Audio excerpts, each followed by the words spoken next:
마태복음 4장 1절부터 11절까지입니다. 한 절씩 교독하겠습니다. 그때 예수께서 성령에 이끌리어 마귀에게 시험을 받으러 광야로 가사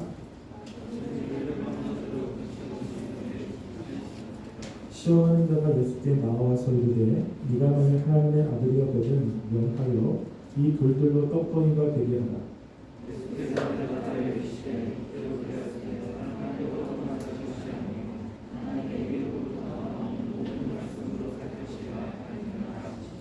이에 마귀가 예수를 거룩한 성으로 데려다가 성전 꼭대기에 세우고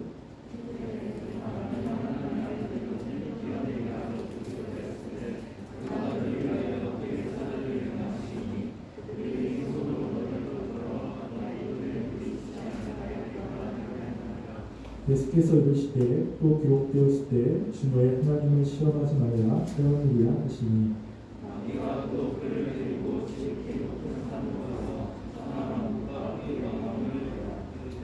이르되 만일 내게 엎드려 경배하면 이 모든 것을 내게 주리라.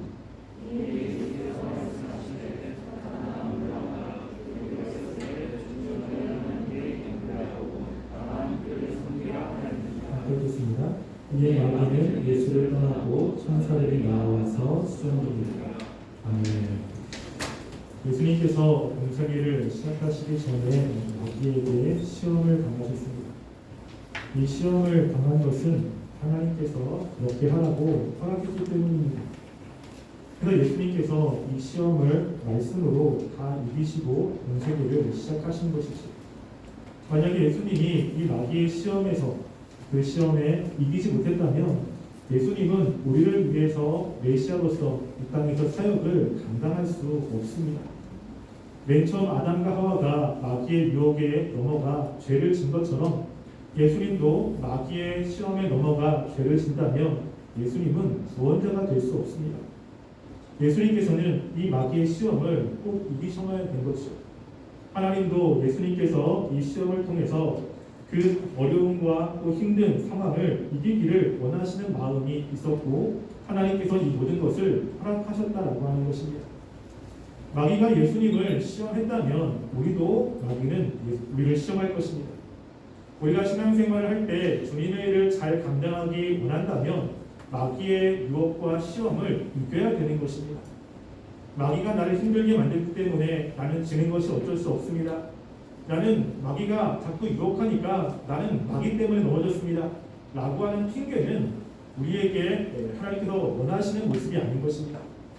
마귀가 우리를 시험하고 또 우리를 유혹하고 우리를 넘어뜨리려고 노력했음에도 불구하고 우리는 그 모든 순간을 믿음으로 또 말씀으로 이겨내야 하나님이 원하시는 삶을 살아갈 수 있는 것입니다. 그래서 우리가 지금 수련회 때 계속해서 이 예수님의 시험을 살펴보았습니다. 마귀가 예수님을 시험한 이 세 가지는 결코 쉬운 문제가 아닙니다. 왜냐하면 마귀는 예수님이 누구인지 압니다. 그래서 그 어줍지 않게 시험을 했다가는 예수님을 이길 수가 없는 것이죠. 그래서 가장 강력하고 그리고 가장 힘든 시험을 예수님에게 하고 있는 것입니다. 돌을 떡으로 만든 것, 그 성전에서 튀어내리는 것, 지금 여기서 이야기한 것처럼 그 높은 산에서 세상 만국을 보이면서 경배하라고 하는 이 시험은 정말로 어려운 시험입니다. 근데 이 시험이 예수님에게만 있는 것이 아니라 우리의 삶에도 그대로 있습니다. 형태는 조금 다르지만 우리의 삶에 이 마귀의 시험은 분명히 있고 그리고 우리는 이 시험에 넘어가 실패하는 일들이 굉장히 많이 있는 것을 보게 됩니다. 그래서 이 예수님이 시험 받으신 세 가지를 우리가 아는 것은 굉장히 중요합니다. 우리가 그동안 첫 번째와 두 번째를 많은 시간에 걸쳐서 살펴보았습니다. 우리가 오늘은 그 세 번째를 함께 살펴보려고 합니다. 그 세 번째 시험은 마귀가 그를 데리고 지극히 높은 산으로 가서 천하 만국과 그 영광을 보이면서 이야기를 합니다. 여기 지극히 높은 산이 어디인지는 정확히 알 수가 없습니다. 그런데 학자들은 대부분 헬몬산이 아닐까라고 추측을 합니다. 왜냐하면 그 예루살렘 그쪽에서 가장 높은 산이 헬몬산이기 때문입니다. 가장 높은 곳에 올라가서 천하 만국과 그 영광을 보입니다. 그리고 예수님께 이야기를 하죠. 만일 네가 엎드려 경배하면 이 모든 것을 내게 주리라 라고 이야기합니다. 마귀가 왜 천하만국을 보였겠습니까? 왜 천하만국의 그 영광을 보이면서 이런 제안을 했겠습니까?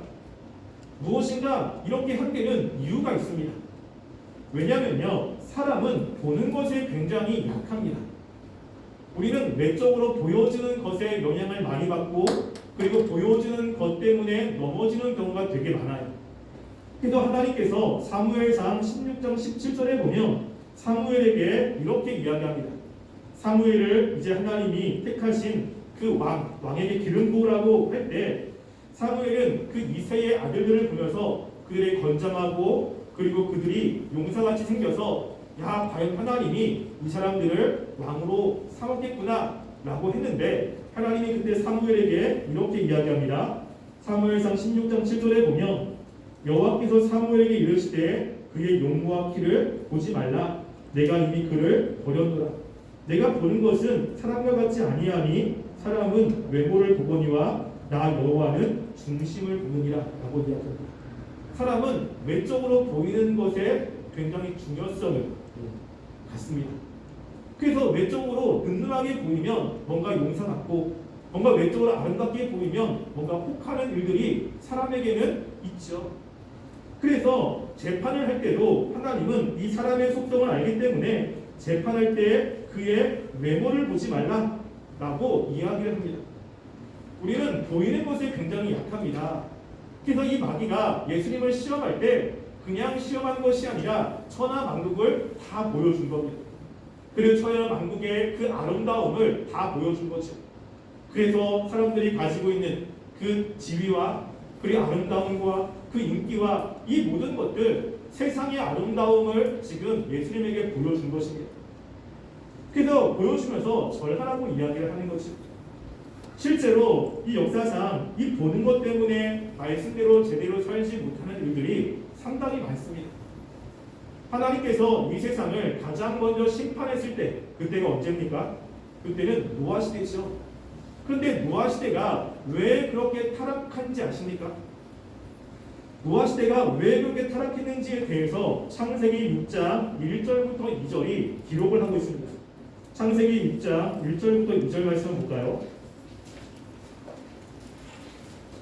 창세기 6장 1절부터 2절에 보면 노아 시대가 그렇게 타락하게 된 그 이유를 우리들에게 설명을 합니다. 그리고 악이 관영하게 되는 이유도 여기에 있습니다. 자, 창세기 6장 1절 2절입니다. 함께 읽어보겠습니다. 시작. 사람이 땅 위에 번성하기 시작할 때에 그들에게서 딸들이 나니 하나님의 아들들이 사람의 딸들의 아름다움을 보고 자기들이 좋아하는 모든 여자를 아내로 삼는지라. 아멘. 여기 보면 하나님의 아들들이 나오고 사람의 딸들이 나옵니다. 하나님의 아들이라고 하는 것은 바로 하나님의 선택한 백성들을 이야기하죠. 아담부터 시작해가지고 셋으로 연결되는 하나님을 믿는 사람들의 족보를 지금 여기에 하나님의 아들이라고 이야기하고, 사람의 딸들은 뭐냐면 그것이 아니라 가인과 아벨에서 가인의 후손입니다.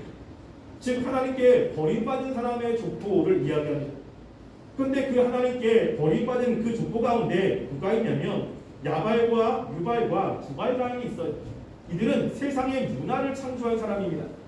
그래서 가축을 치고 또 충소와 수동을 치고 여러 가지 새로 아름다운 것들을 만든 것이 누가? 하나님의 백성들이 아닌 세상의 사람들이. 그런데 하나님의 백성들은 하나님의 백성들끼리 모여서 하나님을 찬양하며 살아야 되는데, 이 하나님의 백성들이 세상에 있는, 지금 여기 말하면 사람의 딸들의 아름다움을 보기 시작한 겁니다. 그들의 문화를 보고 그들의 찬란한 것을 보기 시작한 거죠. 그러면서 하나님을 섬기며 살아야 되는데 이들은 사람들의 아름다움을 보고 그 자기들이 좋아하는 대로 모든 여자를 아내로 삼기 시작합니다. 무엇이죠? 서로 혼혈, 이제 섞이기 시작한 겁니다. 그래서 하나님을 믿는 사람과 하나님을 믿지 않은 사람들이 결혼을 하고 서로 섞여 살기 시작해요. 우리가 생각하면 믿는 사람과 믿지 않은 사람이 살면 누가 누구한테 영향을 받을 것 같습니까? 우리는 보통 믿는 사람과 믿지 않는 사람이 결혼을 할 때 믿는 사람은 내가 이 사람을 기도해가지고 믿는 사람으로 변화시켜야겠다 라고 생각을 합니다. 그런데요, 100 중에 99명은 믿는 사람이 믿지 않는 사람에게 영향을 받습니다. 왜냐하면 믿는 사람 마음 가운데 죄성이 있기 때문에 그래요. 믿지 않는 사람들은 그 마음에 하나님의 은혜가 없습니다. 그래서 믿는 사람들이 이야기하는 것, 믿는 사람이 보는 것들을 믿지 않는 사람은 전혀 이해를 못해요. 그런데 믿는 사람은 믿지 않는 사람을 이해합니다. 왜냐하면 그들도 거듭나기 전에 가지고 있던 본성이 있는 거예요. 또 믿지 않는 사람들이 이야기를 하면 그것이 어떤 것인지를 알아요. 그래서 마음이 약해지는 것들이 있습니다. 지금 노아 시대의 타락이 어떻게 이루어졌습니까? 하나님의 아들들이 하나님만 바라보며 살아야 되는데 세상의 딸들의 아름다움을 보고 타락하기 시작한 거예요. 중요한 단어가 무엇입니까? 봤다라고 하는 거예요. 보지 않았다면 하나님을 의지하며 살아갈 텐데 이들이 그 아름다움이 보여지는 겁니다. 그러면 마음이 움직이기 시작하는 거예요. 우리가 이스라엘 백성들이 출애굽한 다음에 하나님께서 이스라엘 백성을 시험했던 장소 중에 하나가 가데스 바니아이지 않습니까? 하나님은 가데스 바니아에 12명의 정탐꾼을 보내고 하나님이 약속하신 땅에 그 아름다움을 보게 했습니다. 들어가니까 정말로 아름다운 열매들이 많았죠. 근데 그렇게 정탐꾼이 보고 난 다음에 와서 보고할 때 뭐라고 보고했냐면 우리 민수기 13장 30절부터 33절 말씀 볼까요? 그들의 보고가 이렇습니다. 민수기 13장 30절부터 33절입니다.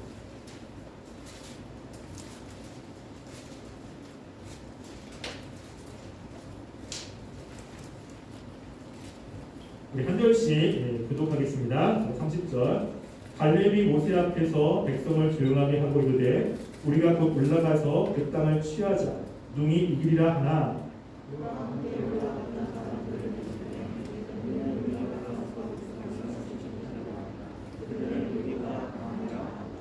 이스라엘 자손 앞에서 그 정탐한 땅을 악평하여 이르되 우리가 두루 다니며 정탐한 땅은 그 주민을 삼키는 땅이요 거기서 본 모든 백성은 심장이 장대한 자름이며 우리는 스스로 보기에도 눈이 감으니 그들에게로 돌아갔을 것입니다. 여기 보면 그들의 보고가 이야기하죠. 우리가 두루 다니며 정탐한 땅은 그 거주민을 삼키는 땅이요 거기서 본 백성은 심장이 장대한 자다라고 이야기합니다. 이들이 본 것은 그 땅의 아름다운 열매만 본 것이 아니고요. 그 땅의 거주민들을 보았어요. 근데 거주민을 보니까 그들은 심장이 장대해요. 그리고 네필의 후손인 아낙자손의 거인들을 보았습니다.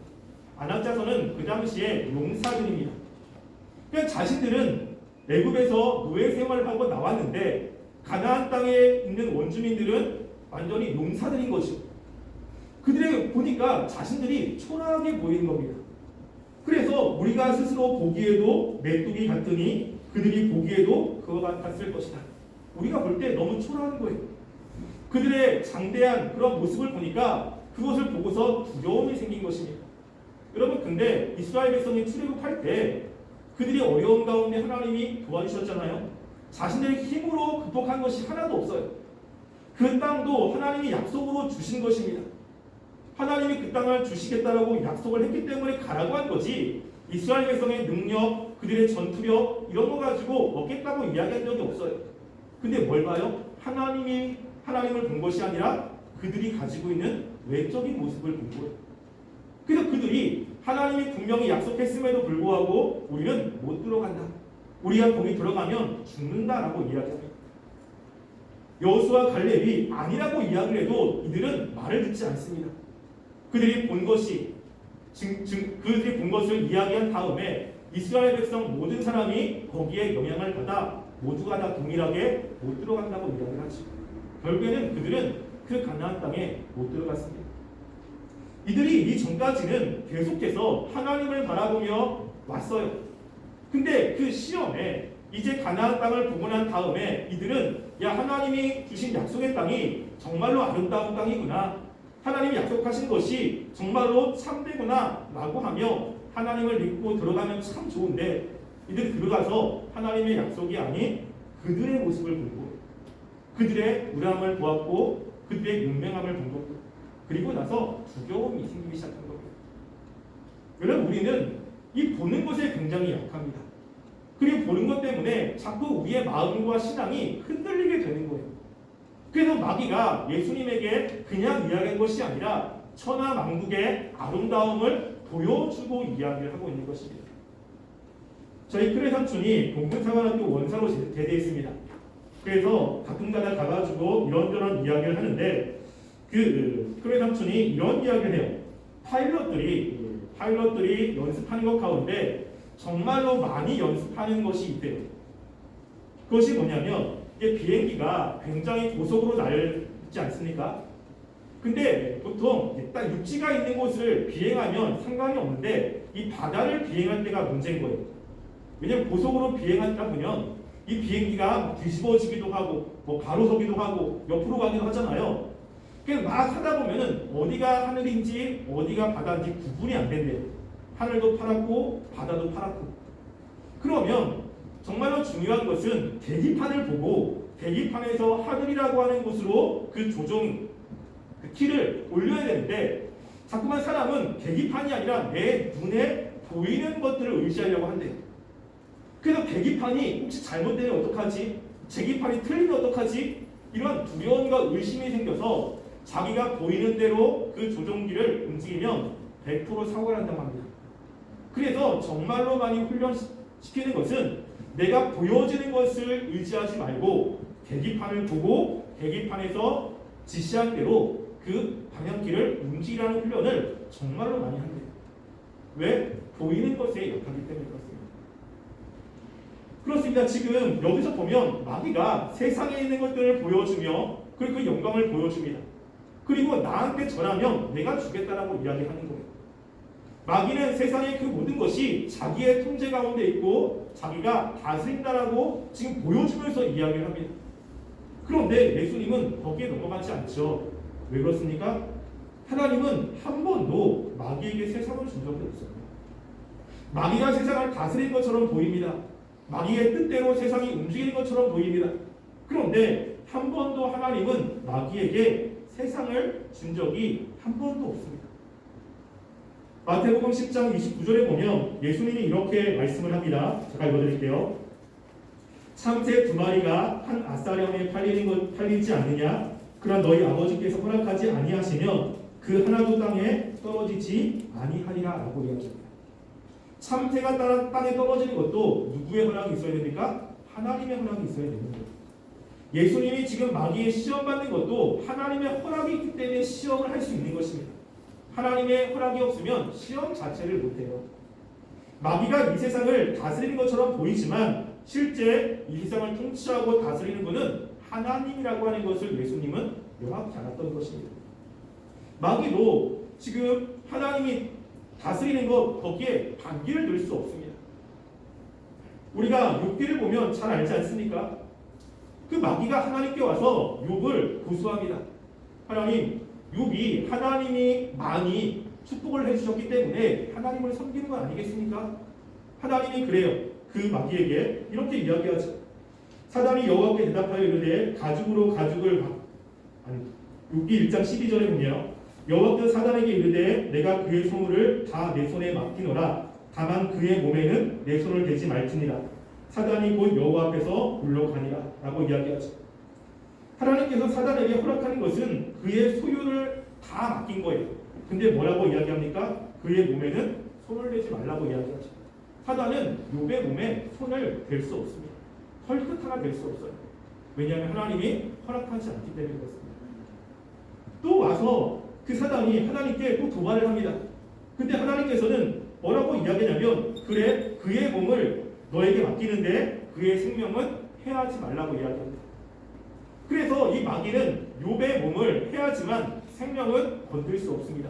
왜냐하면 하나님이 지키고 있기 때문이고 허락을 하지 않았기 때문입니다. 이 세상이 마귀가 움직이는 것 같고 그리고 이 세상이 마귀에 의해서 돌아가는 것 같지만 이 세상은 하나님에 의해서 움직입니다. 마귀가 보여주면서 야 봐라 지금 이 세상은 내가 이렇게 지금 다스리고 있는 거야. 내가 지금 이 영광 지금 내가 지금 하고 있는 거야. 라고 보여주지만 실제 그 모든 것은 하나님 거라고 하는 거예요. 우리가 보여지는 것에 자꾸만 넘어가고 하나님이 혹시 내 직장에서 내가 이거 뭐 어떻게 할 수 있겠어? 라고 하는 마음이 들고 내 생명과 내 삶을 책임지는 것이 직장이고 세상이고 다른 사람이라고 생각한다면 우리는 마귀의 유혹에 넘어가고 있는 것입니다. 가데스 바네아에서 그 10명의 정탐꾼은 우리는 들어가면 죽는다고 이야기했습니다. 근데 그 중에 2명의 정탐꾼은 뭐라고 이야기했냐면 민수기 14장 6절부터 9절에 보면 제가 읽어드릴게요. 이렇게 이야기합니다. 그 땅을 정탐한 자 중 눈의 아들 여호수아와 여분의 아들 갈렙이 자기들의 옷을 찢고 이스라엘 자손의 온 회중에게 말하여 이르되 우리가 돌아다니며 정탐한 땅은 심히 아름다운 땅이라 여호와께서 우리를 기뻐하시면 우리를 그 땅으로 인도하여 들이시고 그 땅을 우리에게 주시리라. 이는 과연 젖과 꿀을 흐르는 땅이니라. 다만 여호와를 거역하지 말라. 또 그 땅 백성을 두려워하지 말라. 그들은 우리의 먹이라. 그들의 보호자는 그들에게서 떠났고 여호와는 우리와 함께 하시느니라. 그들을 두려워하지 말라 하니 라고 이야기합니다. 뭐라고 이야기합니까? 여호와께서 함께 하신다라고 이야기합니다. 여호수아 갈렙이 본 것은 그들이 장대한 거 인정합니다. 그들이 용사한 거 인정합니다. 그것을 무시하는 게 아니에요. 그들이 우리보다 싸움 잘하는 거 인정합니다. 그런데 뭘 봤습니까? 이들은 하나님을 보고 있는 거예요. 하나님의 약속을 보았고 지금까지 하나님이 자신들과 함께했던 걸 보고 그 함께했던 하나님이 약속하신 것을 믿었던 것입니다. 그래서 그들의 보호자는 그들에게서 떠났고 여호와는 우리와 함께하지 않느냐, 두려워하지 말라라고 하는 거예요. 우리가 봐야 될 것이 바로 하나님인 것입니다. 세상 사람들은 이 세상만을 보지요. 그래서 하나님이라고 하는 존재는 보이지 않습니다. 그렇지만 거듭난 하나님의 백성들은 누가 보입니까? 하나님이 보이지 않습니까? 하나님이 역사하는 것들을 믿지 않습니까? 마귀는 자꾸만 보여줌을 가지고 우리의 생명이 자기에게 있는 것처럼 막 우리를 위협해. 직장이 나를 모든 것을 책임지는 것처럼 이야기합니다. 그런데요, 하나님의 허락이 하지 않으면 아무것도 이루어지지 않습니다. 지금 예수님은 그걸 보고 있는 거예요. 그래서 사단아 물러가라 라고 하면서 사단을 물리치고 있는 것을 보게 됩니다. 하나님을 보시기 바랍니다. 우리가 보는 것에 많은 영향을 받고 보는 것 때문에 마음이 흔들리는 것, 우리가 가지고 있는 본성입니다. 그래서 우리는 때로는 보는 것 때문에, 보여지는 것 때문에 믿음이 흔들리는 것 있을 수 있습니다. 그럴 때 우리는 말씀을 붙잡으셔야 돼요. 눈에 보여지는 것 말고 그 뒤에서 역사하시는 하나님의 능력, 그리고 그 하나님이 어떠한 분인지 이것들을 우리는 끊임없이 묵상해야 되고 끊임없이 생각하셔야 이 마귀의 시험을 이길 수 있습니다. 이거는 굉장히 강력한 시험입니다. 우리가 두 번째로 또 볼 것은 무엇이냐면요, 이 마귀가 예수님께 제안하고 있는 거예요. 자, 마귀가 예수님께 이 세상의 만국과 그 영광을 보여주면서 마귀가 예수님에게 요구하는 것이 무엇입니까? 그것은 경배하는 거예요. 그냥 마귀에게 예수님이 경배하는 그 한 가지입니다. 여러분, 이 세상 모든 걸 준다. 근데 나한테 그냥 한번 고개 한번 숙여라. 그러면 이거는 할 만한 거 아니겠습니까? 제가 예전에 이 말씀의 의미를 잘 몰랐을 때는 예수님 그냥 마귀한테 한번 그렇게 하고 나서 이 세상 다 그냥 가지면 되지 않나? 이게 이 가치가 이 세상 모든 것과 경배의 가치, 그럼 어느 것이 더 가치가 있습니까? 이 세상은 더 가치가 있죠. 지위, 높은 지위 주고 또 많은 돈 주고 좋은 직장 주고, 그러면 내가 무릎 한번 꿇는 거 뭐 그렇게 어려워? 그거 한 번 하고 그냥 받으면 되지 라는 생각을 가질 수 있어요. 그런데 이 마귀가 예수님의 그 경배를 받기 위해서 지금 제안을 마귀가 했잖아요. 우리가 다른 사람들에게 무엇인가를 물물 교환할 때 비슷한 가치가 있는 것끼리 교환을 해요. 비슷한 가치가 아니면 교환 자체를 안 합니다. 우리가 금을 팔려고 그래요. 그러면 금값이 얼마인지를 우리가 계산을 하죠. 그래서 이 정도는 받아야 돼 라고 하는데, 금은방에서 금을 갖다 줬는데 내가 생각한 것과 터무니없이 이렇게 낮게 책정을 한 거예요. 그러면 바꿉니까 안 바꿉니까? 제가 예전에 돈이 필요해가지고 이 집에 있는 금을 이렇게 금반지를 팔려고 한 적이 있어요. 그래서 금반지를 팔 때 한 곳에만 가면 안 되더라고요. 제가 알기에는 그게 24K인데 한 곳에 가서 이렇게 내밀었더니 이게 24K가 아니래요. 14K래. 아닌데 다른 데 가니까 거기는 24K라고 하더라고요. 그래서 가가지고 가장 비싸게 주는 데를 팔았어요. 여러분 무엇인가를 제한할 때는 거기에 맞는 가치가 있는 것들을 제한하게 됩니다. 여러분 지금 마귀가 예수님의 경배를 받기 위해서 마귀가 던진 그것이 무엇입니까? 이 세상 모든 것이라고 합니다. 여러분 이 세상 모든 것과 무엇을 맞바꿉니까? 예수님의 경배를 맞바꾸는 거예요. 하나님께 경배해야 되는 그 예수님이 하나님이 아닌 다른 곳에 경배하는 것, 이것과 이거 하나면 이 세상 모든 것들을 바꿀 수 있다라고 이야기하는 것입니다. 하나님을 경배하는 것이 얼마나 가치 있는지 마귀는 알고 있는 거예요. 그 경배만 내가 받을 수 있다면 자신이 가지고 있는 것, 아니 소비로서 빼앗은 것, 모든 것들을 다 줄 수 있을 정도로 그 경배는 굉장히 가치 있는 것이라는 것입니다. 우리가 하나님께 예배드리는 것, 우리는 하찮게 여기지만 마귀는 그렇지 않아요. 마귀는 하나님께 예배드리는 것, 하나님께 경배하는 것, 이 모든 것이 얼마나 가치 있고 얼마나 귀중한 것인지를 마귀는 압니다. 그래서 이 제안을 지금 하고 있는 것입니다. 우리는 하나님께 경배하는 것과 또 하나님께 예배드리는 것, 또 하나님의 일을 하는 것이 얼마나 가치 있는 것이라고 생각합니까? 사도 바울은 빌립보서 3장 8절에 이렇게 이야기하죠. 또한 모든 것을 해로 여김은 내 주 그리스도 예수를 아는 지식이 가장 고상하기 때문이라. 내가 그를 위하여 모든 것을 잃어버리고 배설물로 여김은 그리스도를 얻고라고 이야기합니다.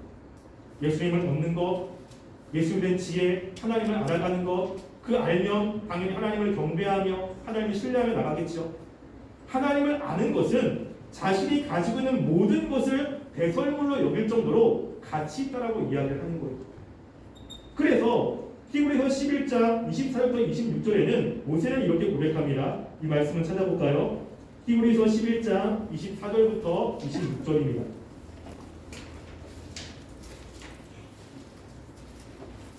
히브리서 11장 24절부터 26절까지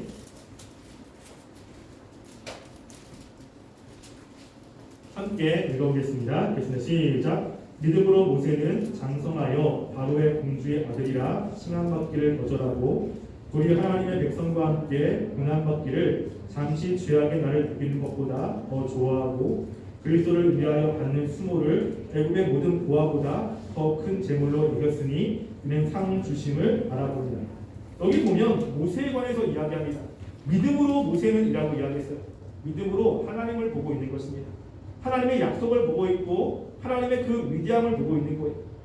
근데 그 모세는 바로의 공주의 아들이라 칭함받기를 거절했어요.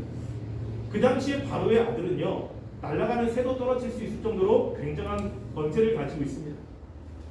그의 삶이 부장될 정도로 굉장히 큰 권세를 가지고 있죠. 그 당시에 이집트는 다른 나라를 다스리는 강대국이었습니다. 그런데 이 모세는 그렇게 바로의 공주의 아니라 칭함을 거절하고 도리어 하나님의 백성과 함께 고난받기를 더 좋아했다라고 하는 겁니다. 애굽의 모든 보화보다 더 큰 재물로 여기며 상주심을 바라보았죠. 누구한테? 하나님이 주실 것을 바라보았습니다. 왜 그렇습니까? 이 세상의 것들은 시간이 지나면 다 썩어질 것입니다. 세상의 보화, 지위, 그리고 우리 아름다움, 그 모든 것은 시간이 지나면 다 부패하게 돼요.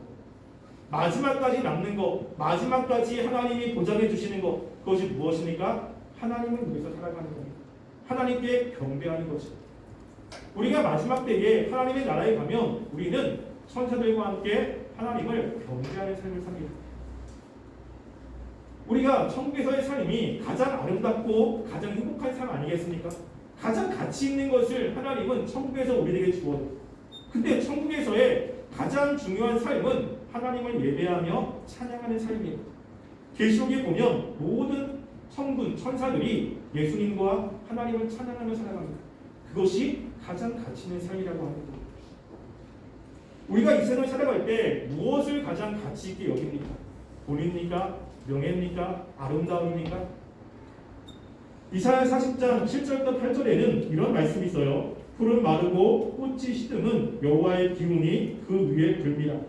이 백성은 실로 풀이로다. 풀은 마르고 꽃은 시드나 하나님의 말씀은 영원히 서리라 하라라고 이야기합니다. 이 세상의 아름다움은요, 시간이 지나가면 썩어지고 볼품이 없습니다.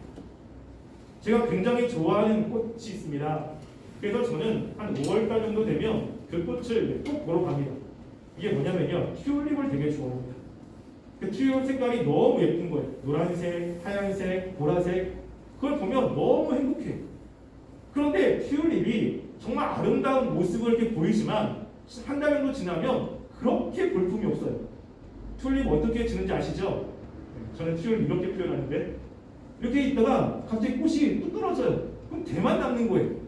그럼 너무 볼품이 없어요. 그러니까 그 잠깐 아름다움을 보이지만 시간이 지나면 너무 초라합니다. 이 세상에 있는 것이 다 그렇습니다. 아름다움이요. 어떤 사람이 이런 이야기를 한 적이 있어요. 이 세상의 아름다움은 시간이 지나면 평준화가 됩니다. 50대가 되면 얼굴에 평준화가 생깁니다. 주름이 생기죠. 60대가 되면 지식의 평준화가 생깁니다. 깜빡깜빡 자꾸 잃어버려요. 기억이 안 납니다. 70대가 되면 물질의 평준화가 생깁니다. 몸이 아파가지고 어딜 갈 수가 없어요. 돈이 많아도 먹을 수가 없어요. 몸이 아파서. 돈이 많아도 어디 나갈 수가 없어요. 그러니까 돈이 없는 사람과 돈이 있는 사람의 평준화가 생기는 거예요. 그러다가 죽음을 맞이하죠. 죽음의 평준화가 생깁니다. 정말 이 세상에 가장 가치 있는 것은 이 세상의 것이 아니라고 하는 겁니다. 무엇이죠? 하나님을 예배하는 것, 하나님을 경배하는 것, 하나님의 뜻을 행하는 것입니다. 예수님은 이걸 알았던 것입니다. 그 마귀가 유혹할 때 이 세상 모든 것 다 줄게, 나한테 경배라고 했을 때 예수님이 사단에게 뭐라고 이야기하죠? 이것에는 사단아 물러가라라고 이야기합니다. 그냥 기록되었을 때 이렇게 얘기했다라고 하지 않고 사단아 물러가라, 이거는 말할 가치가 없는 겁니다. 우리가 정말로 무엇을 가장 가치 있게 여기며 살아가고 있습니까? 한번 생각해 보시기 바랍니다. 여러분, 돈이 많으면 그것이 여러분의 인생을 보장해 줍니까? 여러분이 죽으면 그 돈은 누구게 됩니까? 여러분이 가지고 있는 그 명예 죽으면 누구게 됩니까? 죽고 난 다음에 우리는 하나님께 서야 됩니다. 정말 가치 있는 것은 마지막까지 우리 것이어야 되는 거예요.